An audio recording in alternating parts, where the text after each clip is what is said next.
नमस्कार, आप देख रहे हैं बुलेट बुलेटिन। मैं हूं आपके साथ मनु तेवतिया। चलिए शुरू करते हैं बुलेट की रफ्तार से खबरों का सिलसिला। चुनाव में अवैध धन के उपयोग पर चुनाव आयोग की कड़ी नजर है। चुनाव आयोग ने एक कमेटी का गठन किया है जिसका मकसद चुनाव में अवैध धन का प्रयोग रोकना है। सीडब्ल्यूसी की बैठक के लिए कांग्रेस अध्यक्ष राहुल गांधी, सोनिया गांधी और प्रियंका गांधी आज अहमदाबाद पहुंचे, जहां उन्होंने मीटिंग से पहले गांधी आश्रम में महात्मा गांधी को नमन किया और चरखा चलाकर बापू को श्रद्धांजलि दी। कांग्रेस सीडब्ल्यूसी की बैठक में सोनिया गांधी ने प्रधानमंत्री पर हमला बोलते हुए कहा कि राष्ट्रहित से समझौता कर पीएम राजनीति कर रहे हैं, सरकार झूठा प्रचार कर रही है। दांडी मार्च के 89 वर्ष पूरे होने पर पीएम मोदी ने एक ब्लॉग लिखा जिसमें लिखा कि गांधी जी कांग्रेस कल्चर को अच्छी तरह से समझ चुके थे, इसलिए वे चाहते थे कि कांग्रेस को भंग कर दिया जाए। दिल्ली में आज बीजेपी की संकल्प पत्र समिति की बैठक हुई जिसकी अध्यक्षता राजनाथ सिंह ने की। इस बैठक में बीजेपी के चुनावी संकल्प पत्र को लेकर चर्चा की गई। कांग्रेस ने अखिलेश यादव, डिंपल यादव और मुलायम सिंह यादव के खिलाफ उम्मीदवार नहीं उतारने का फैसला किया है। कांग्रेस के इस कदम को सपा को रिटर्न गिफ्ट के तौर पर माना जा रहा है।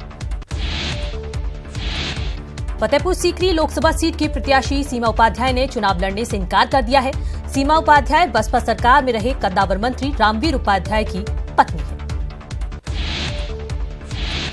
उन्नाव से सांसद साक्षी महाराज ने पत्र लिखकर बीजेपी अध्यक्ष महेंद्रनाथ पांडे को चेतावनी दी है। उन्होंने कहा है कि अगर उन्हें टिकट नहीं मिला तो पार्टी को परिणाम भुगतने होंगे।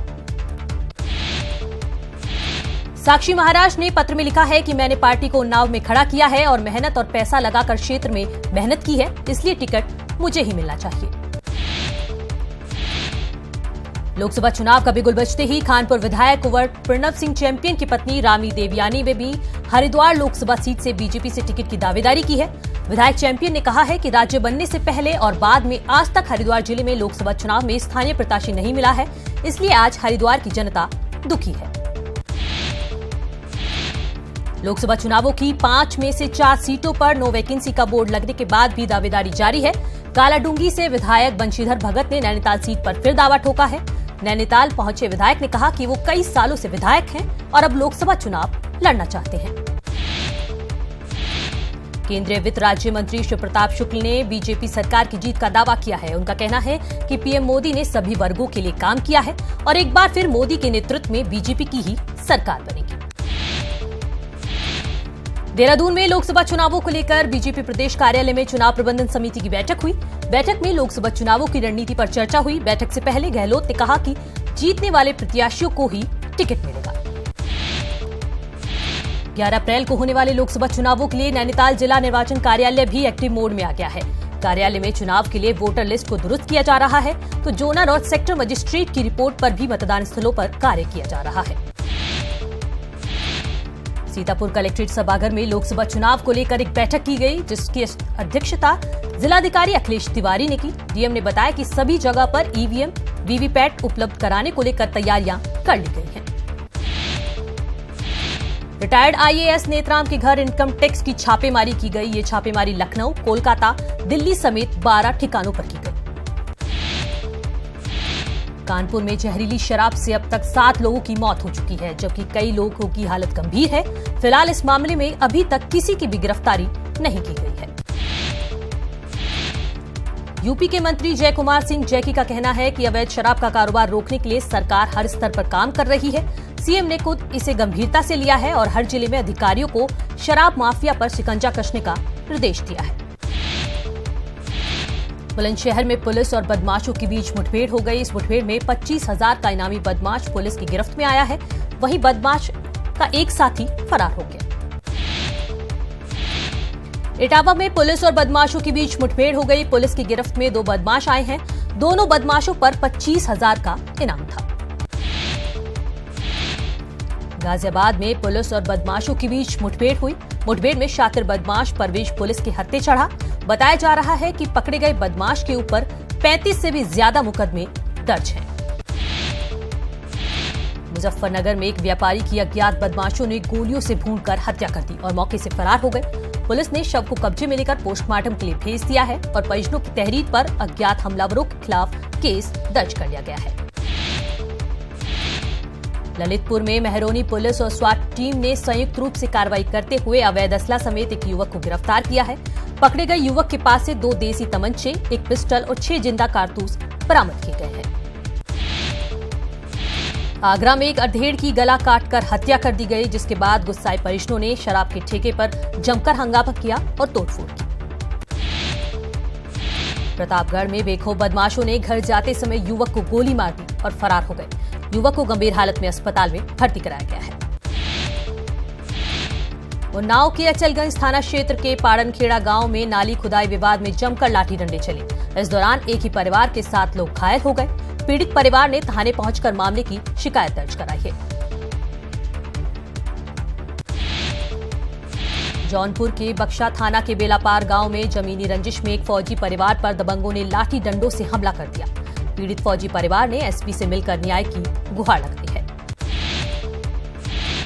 कौशाम्बी में एक साधु ने 10 साल के बच्चे की बलि देने की कोशिश की, लेकिन लोगों के पहुंचने की वजह से साधु अपने मकसद में कामयाब नहीं हो सका।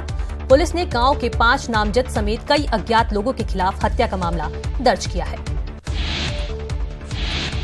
गाजियाबाद के थाना सिहानी गेट इलाके में एक पिता ने अपने 2 बच्चों को जहर देकर मार डाला। उसके बाद खुद को फांसी लगा ली। सूचना के बाद मौके पर पहुंची पुलिस ने शव को कब्जे में लेकर पोस्टमार्टम के लिए भेज दिया है।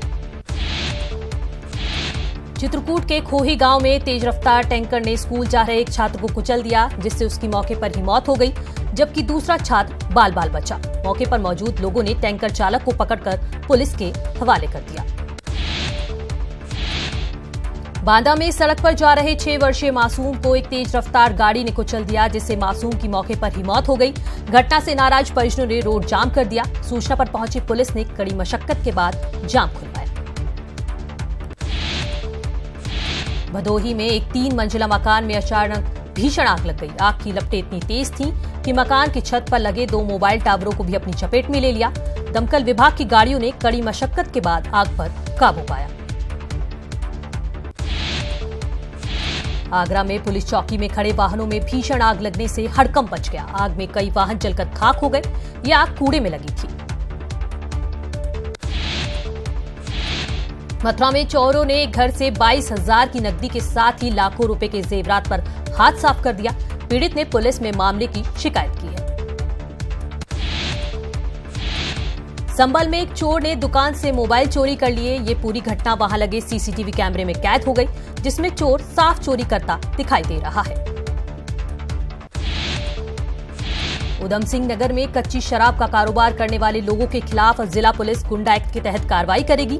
बता दें कि चुनाव के दौरान जिले में कच्ची शराब बनाने का कारोबार जोरों पर चलता है।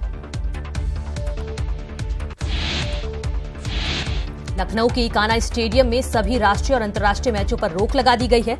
दरअसल स्टेडियम में अग्निशमन उपकरण खराब मिले हैं, जिसके बाद मैचों पर रोक लगाने का फैसला किया गया है। रामपुर में जिला बेसिक शिक्षा अधिकारी के कार्यालय में हो रही पार्टी का वीडियो वायरल हो रहा है। इस वीडियो के वायरल होने के बाद से ही विभाग में हड़कंप मचा हुआ है।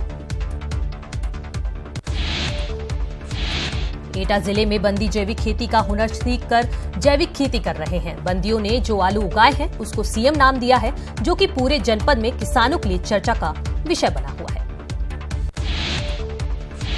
पहाड़ों की रानी मसूरी में पहली बार आयोजित बैठकी होली में पद्मश्री प्रीतम भरतवाण, सुर कोकिला मीना राणा और लोक गायक जितेंद्र पवार के गीतों ने कार्यक्रम में आए लोगों को मंत्रमुग्ध कर दिया। पद्मश्री मिलने के बाद पहली बार मसूरी आए प्रीतम भरतवाण का जोरदार स्वागत किया गया। राहुल गांधी के मसूद अजहर को लेकर दिए गए बयान पर पुलवामा शहीद के परिजन भड़क गए। देवरिया में शहीद की पत्नी ने राहुल गांधी के बयान पर कड़ी आपत्ति जताई है। उनका कहना है कि राहुल का ऐसा करना सेना के जवानों का अपमान है। मसूद अजहर को जी बोलकर राहुल गांधी ने बीजेपी को बड़ा मौका दिया है। यूपी के डिप्टी सीएम केशव प्रसाद मौर्य ने कहा है कि कांग्रेस की भाषा ही ऐसी रही है और राहुल गांधी को जनता लोकसभा चुनाव में जवाब देगी।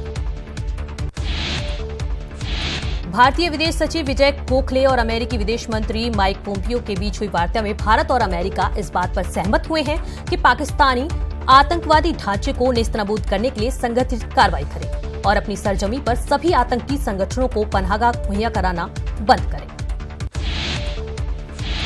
न्यूयॉर्क में सेंटर ऑफ इंटरनेशनल कॉरपोरेशन में अफगानिस्तान ने आतंकवाद के खिलाफ भारत का समर्थन किया है और सभी देशों को जीरो टॉलरेंस की नीति से आतंकवाद का खात्मा करने पर जोर दिया है। जैश-ए-मोहम्मद प्रमुख मसूद अजहर पर बैन की तैयारी की जा रही है। आज यूएनएससी में मसूद अजहर पर प्रतिबंध को लेकर फैसला किया जा सकता है। मसूद अजहर पुलवामा हमले का मास्टरमाइंड है। जम्मू कश्मीर में स्कूल और कॉलेज फिर से खुल गए हैं, लेकिन भारी बर्फबारी के बीच बच्चों को स्कूल आने जाने में काफी दिक्कतें हो रही हैं। लेकिन स्कूल जाने के लिए बच्चों में भारी उत्साह है।